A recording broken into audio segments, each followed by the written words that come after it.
अरशद शरीफ, इसको जब धमकियां आई, नामालूम नंबरों से धमकियां आई कि ये ना कहो, सच ना बोलो, ये जो रजीम चेंज हुई है, वो जब इसको एक्सपोज करना शुरू किया, उसके ऊपर धमकियां आई, डराया गया। फिर मुझे इंफॉर्मेशन आई कि इसको मारने लगे हैं। उसके घर में घुस के उन्होंने डराया उसको, उसकी फैमिली के सामने, बाहर गाड़ियां खड़ी होती थी, डराते थे सिर्फ इसलिए कि वो सच ना बोले। उसका कोई एजेंडा नहीं था। मैंने उसको कहा कि तुम मुल्क से बाहर चले जाओ। पहली दफा नहीं माना, फिर मैंने उसको बताया कि मुझे इंफॉर्मेशन है, जिस तरह मुझे इंफॉर्मेशन अपने ऊपर थी कि मुझे भी वो 4 बंद कमरों में जिन्होंने फैसला किया था मुझे मारने का, मैंने उसको बताया।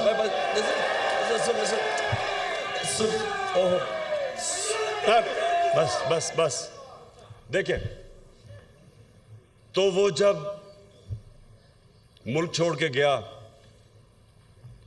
उसका वीजा खत्म होने लगा था दुबई का, ये वापस बुला रहे थे उसको।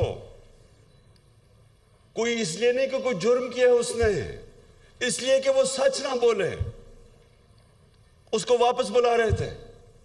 और वही करना था उससे जो इन्होंने आजम स्वाति को बंद कमरे के अंदर करके उसके ऊपर तशद्दुद किया।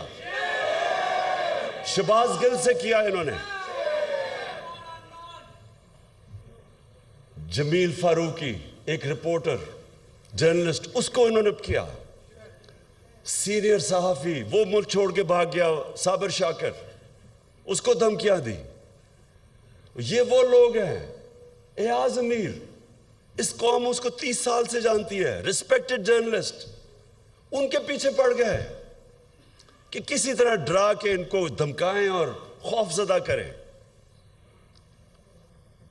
और कोई शर्म नहीं इनको कि वो लोग जो कौम उनके क्रेडेंशियल्स उनको इतनी देर से जानती है कि हमेशा ये मुल्क के इंटरेस्ट के लिए खड़े हुए हैं, उन लोगों को चुना जिनका जमीर का सौदा नहीं होता था।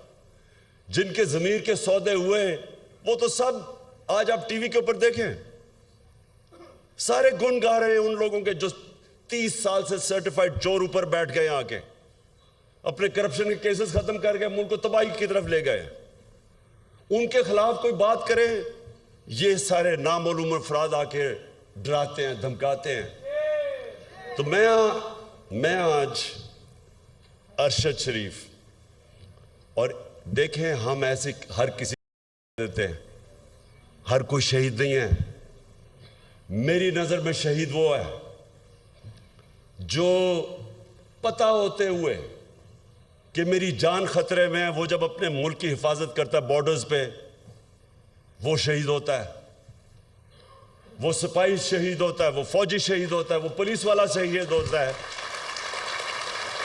वो पुलिस वाला जब अपनी जान खतरे में डाल के अपने मुल्क की हिफाजत करता है, ये सब शहीद है। लेकिन जो कि कहीं हादसे में मर जाए उसको भी शहीद कह देते हैं, या किसी को कत्ल कर दे शहीद कह देते हैं। अरशद शरीफ शहीद क्यों है? इसको पता था कि इसकी जान खतरे में है, इसको पता था, इसको बार बार वार्निंग्स आ रही थी, मैंने इसको बताया। उसके बावजूद एक दफा ये पीछे नहीं हटा, राय हक से पीछे नहीं हटा, डरा नहीं।